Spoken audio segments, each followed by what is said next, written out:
बिस्तर से इतना भी प्यार मत करना कि मंजिल ख्वाब बनकर रह जाए। क्या कि बिस्तर से इतना भी प्यार मत करना कि मंजिल ख्वाब बनकर रह जाए। अगर ख्वाहिश है तेरी मनचाही चीज पाने की तो हिम्मत भी रख कुछ कर दिखाने की। हेलो नमस्कार साथियों, आप सभी को टारगेट विद नित्यम के इस चैनल में दिल खोल करके स्वागत है। जैसे मैं आपको लगातार पता चल रहा है कि टारगेट विद नित्यम चैनल से जीके जीएस का सीरीज दिया जाता है जो तमाम परीक्षाओं के लिए उपयोगी है। जैसे में बीपीएससी शिक्षक भर्ती, बिहार पुलिस, बिहार दरोगा, बिहार एसएससी, रेलवे, बैंकिंग या फिर डिफेंस एग्जाम, या फिर बिहार पुलिस हो या चाहे बिहार कांस्टेबल हो, नीचे से लेकर ऊपर तक की वो तमाम परीक्षाएं जिसमें जीके जीएस का सवाल बनता है, तो उन सभी वीडियो महत्वपूर्ण होगा। महत्वपूर्ण होने का पीछे का कारण क्या है कि जो भी जीके जीएस का सवाल कराए जाएंगे वे सभी लूसेंट के प्रीवियस ईयर के सवाल हैं। वे सभी लूसेंट के प्रीवियस ईयर में पूछे हुए सवाल हैं और कि ये यहाँ पे जो भी सवालों का डिस्कशन कराया जाएगा वो तो फुल डिस्कशन कराएगा, साथ में जो ऑप्शंस दिए जाते हैं उन ऑप्शनों का भी तमाम डिस्कशन कराया जाएगा, जिससे आपके आगामी परीक्षा में जीके जीएस से संबंधित एक भी सवाल छूट ना पाए।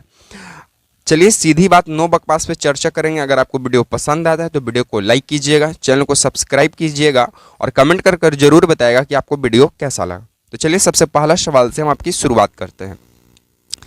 सबसे पहला सवाल आपको स्क्रीन पे कुछ इस प्रकार नजर आ रहा होगा और सबसे पहला सवाल कहता है कि भारत के प्रथम स्वास्थ्य मंत्री कौन थे। अगर आपको पता होगा प्रश्नों का अगर उत्तर आपको पता है तो कमेंट बॉक्स में कमेंट कीजिएगा, अन्यथा हम आपको बता दें कि भारत के प्रथम स्वास्थ्य मंत्री जानने से पहले प्रीवियस ईयर में जो पूछे हुए प्रश्न थे उन सवालों की हम चर्चा कर लेते हैं। सबसे पहला सवाल पूछा गया था कि भारत के प्रथम रक्षा मंत्री कौन थे। तब भारत के प्रथम रक्षा मंत्री सरदार बलदेव सिंह थे। ठीक है। सेकंड नंबर की सवाल पूछा गया था कि भारत के प्रथम श्रम मंत्री कौन थे। तब भारत के प्रथम श्रम मंत्री जगजीवन राम थे। भारत के प्रथम श्रम मंत्री जगजीवन राम थे। ठीक है। चलिए थर्ड नंबर की सवाल पूछा गया था कि भारत के प्रथम वित्त मंत्री कौन थे। तब भारत के प्रथम वित्त मंत्री आर.के. शनमुखम सेठी थे। भारत के प्रथम वित्त मंत्री। लेकिन भारत के प्रथम खाद्य एवं कृषि मंत्री डॉक्टर राजेंद्र प्रसाद थे। डॉक्टर राजेंद्र प्रसाद से संबंधित महत्वपूर्ण बातों की चर्चा करें तो डॉक्टर राजेंद्र प्रसाद को 1962 में भारत रत्न से सम्मानित किया गया और डॉक्टर राजेंद्र प्रसाद का जो जन्म है ये बिहार के सिवान जिला में, कहाँ, बिहार के सिवान जिला में जीरादेई नामक स्थान पर हुआ था। जीरादेई नामक गांव पर, जीरादेई नामक गांव में हुआ था। ठीक है। बाकी यहां से तो ये सवाल हो गया। ये जो प्रश्न था कि भारत के प्रथम स्वास्थ्य मंत्री कौन थे, इसका आंसर होगा राजकुमारी अमृत कौर। राजकुमारी अमृत कौर, राजकुमारी अमृत कौर इनका आंसर होगा। आप लोग कमेंट बॉक्स में कमेंट कीजिएगा कि भारत के प्रथम शिक्षा मंत्री कौन थे। भारत के प्रथम शिक्षा मंत्री कौन थे। ठीक है। चलिए नेक्स्ट प्रश्नों की ओर हम लोग आगे बढ़ते हैं। नेक्स्ट प्रश्नों की बात करें तो आपको स्क्रीन पर नजर आ रहा होगा नेक्स्ट प्रश्न कि पिछड़े वर्गों का उत्थान किसका मुख्य कार्यक्रम था। यानी वे कौन थे जो पिछड़े वर्गों का उत्थान के लिए एक मुख्य कार्यक्रम चलाते थे। तो आपको बता दें कि पिछड़ों वर्गों का उत्थान के लिए सत्यशोधक समाज की स्थापना किया गया। किसकी स्थापना किया गया? सत्यशोधक समाज की स्थापना किया गया।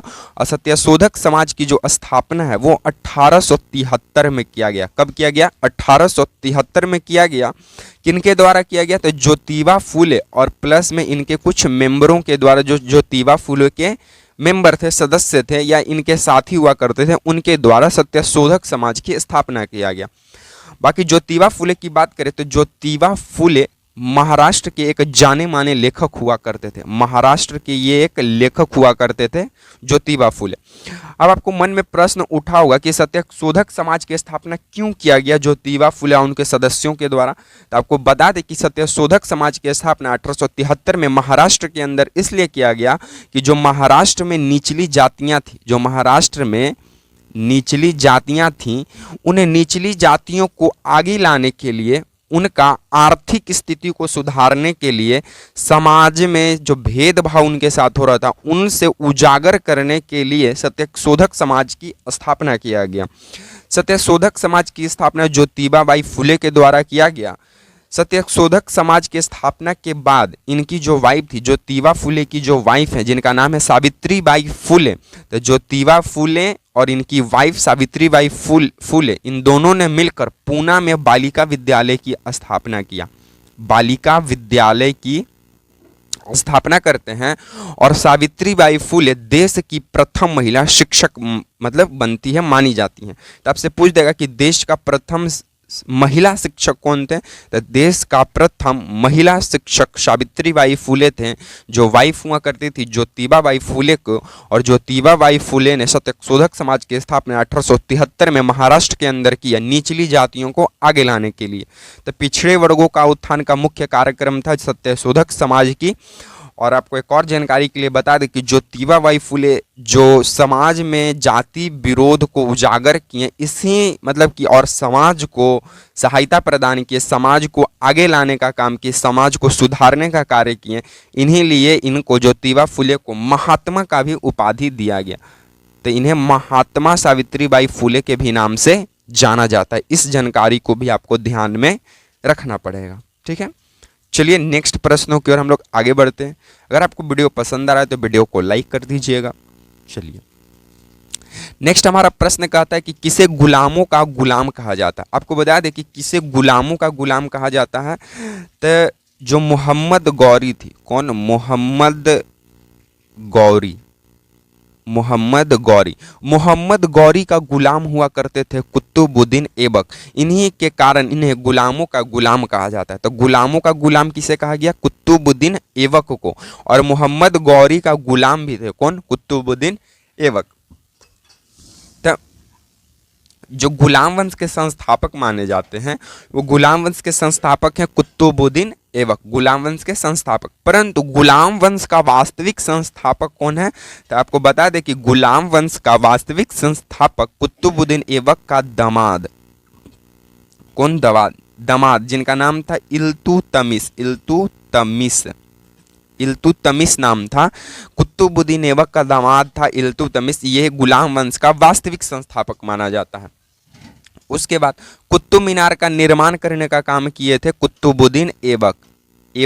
कुतुबुद्दीन ऐबक जो है ये कुतुब मीनार का निर्माण किए, परंतु इसे पूरा कौन करवाया? मतलब कि काम ये लगाए ही थे कि इनका मृत्यु हो गया, तो परंतु इसे पूरा करवाना था भाई दामाद थे। तो इन्हीं के चलते इनका जो पूरा करवाया इनका दामाद इल्तुतमिश करवाया, इल्तुतमिश। तो पूछेगा कि कुतुब मीनार का पूर्ण निर्माण किसने करवाया? इल्तुतमिश। कुतुब मीनार का निर्माण किसने या ढांचा किसने तैयार किया था? कुतुबुद्दीन ऐबक। कुतुबुद्दीन ऐबक जो है बिल्डिंग बनाने में काम लगा दिया था और आधे काम हुआ था कि मर गया, तो फिर इसका दामाद पूरा करवा दिया कि चलो भाई करवा देते हैं।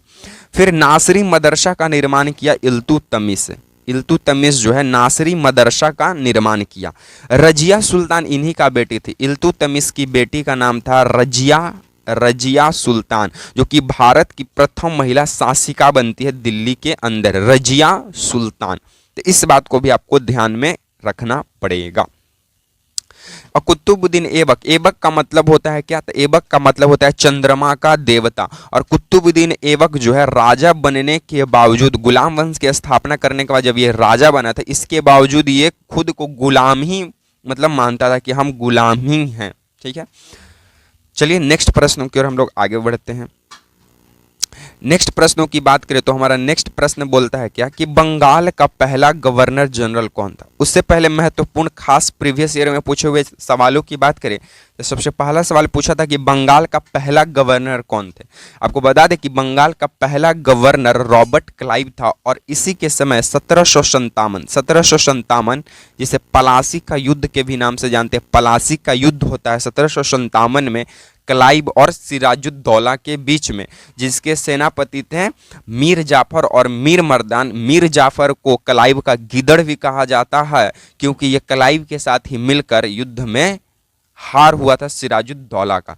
तो बंगाल का पहला गवर्नर कौन थे? रॉबर्ट क्लाइव थे। और इसी के समय 1757 का प्लासी का युद्ध भी हुआ था। दूसरा, बंगाल का पहला गवर्नर जनरल नाम था वारेन हेस्टिंग। बंगाल का पहला गवर्नर जनरल कौन? Warren Hastings. तीसरा, भारत का पहला गवर्नर जनरल विलियम बेंटिंग थे और इन्हीं के समय 1829 में सती प्रथा पर पूर्ण तरीका से रोक हुआ। तो भारत का पहला governor general William Bentinck. Bharat का पहला वाइसराय जिसका नाम था कैनिंग। भारत का पहला वाइसराय कैनिंग। भारत के पहले भारतीय गवर्नर जनरल थे सी राजा गोपालाचारी। सी राजा गोपालाचारी हुआ करते थे भारत के पहले भारतीय गवर्नर जनरल।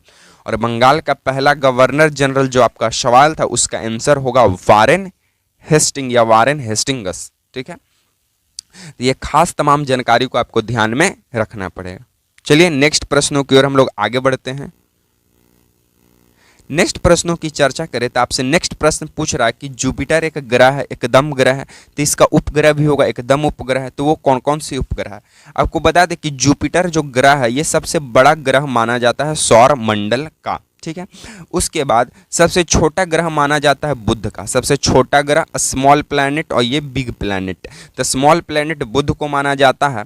और आपको एक और खास जानकारी बता दें कि मंगल एक सेकंड इसको इरेज कर देते हैं। अब देखिए, मंगल इधर हो गया और यहाँ पे हो गया बृहस्पति, यानी मंगल और बृहस्पति के बीच में एक बेल्ट पाया जाता है जिसे एस्ट्रॉइड बेल्ट कहते हैं। यानी कहने का मतलब क्षुद्र ग्रह का पट्टी पाया जाता है। अब जो क्षुद्र ग्रह का जो मंगल देने का जो इलाका है, यानी कि लेफ्ट साइड का जो है इलाका, ये आंतरिक ग्रह कहलाते हैं, आंतरिक ग्रह। और जो बृहस्पति साइड का ग्रह यानी राइट साइड के जो ग्रह हैं वे बाहरी ग्रह कहलाते हैं, बाहरी ग्रह। और जो आंतरिक ग्रह हैं वे स्थलीय ग्रह के भी नाम से जाना जाता है। बाकी हम अपने सवाल पे आ जाते हैं। जुपिटर ग्रह का उपग्रह पहला गैनीमेड है। जुपिटर का गैनीमेड है, यूरोपा है और कैलिस्टो है। तो इसको आप ध्यान में रखिएगा कि बृहस्पति ग्रह का उपग्रह गैनीमेड, यूरोपा और कैलिस्टो है। बाकी शनि उपग्रह की बात करें तो शनि के उपग्रह है टाइटन। शनि के उपग्रह कौन है? टाइटन है। शनि के उपग्रह टाइटन। वरुण को वरुण यानी यूरेनस का, सॉरी वरुण मतलब नेपच्यून का उपग्रह ट्रिटान है। नेपच्यून का उपग्रह ट्रिटान है। अरुण यानी यूरेनस का उपग्रह ट्राइटेनियम है। कौन है? ट्राइटेनियम। और मंगल का उपग्रह फिवोस और डिमोस है। फिवोस और डिमोस है। और किस ग्रह का एक भी ग्रह नहीं है? तो वो है शुक्र। शुक्र और बुध का, शुक्र और बुध का कोई भी उपग्रह नहीं है। ये दो ऐसे ग्रह हैं जिनका कोई भी उपग्रह नहीं है। इस खास जानकारी को अभी आप ध्यान में रखिएगा। एसएससी CHSL के द्वारा ये पूछा हुआ सवाल था। ठीक है, बाकी आज को हम सीरीज को यहीं पे समाप्त करते हैं। आपको वीडियो कैसा लगा? अगर वीडियो पसंद आया तो वीडियो को लाइक कर दीजिएगा, चैनल को सब्सक्राइब कर दीजिएगा और कमेंट कर ज़रूर बताइएगा कि ये वीडियो आपको कैसा लगा। इसी तरह के सीरीज में नेक्स्ट वीडियो में आपसे मुलाकात होते रहेगी। तो मिलेंगे नेक्स्ट वीडियो में, तब तक के लिए आप तमाम साथियों को जय हिंद।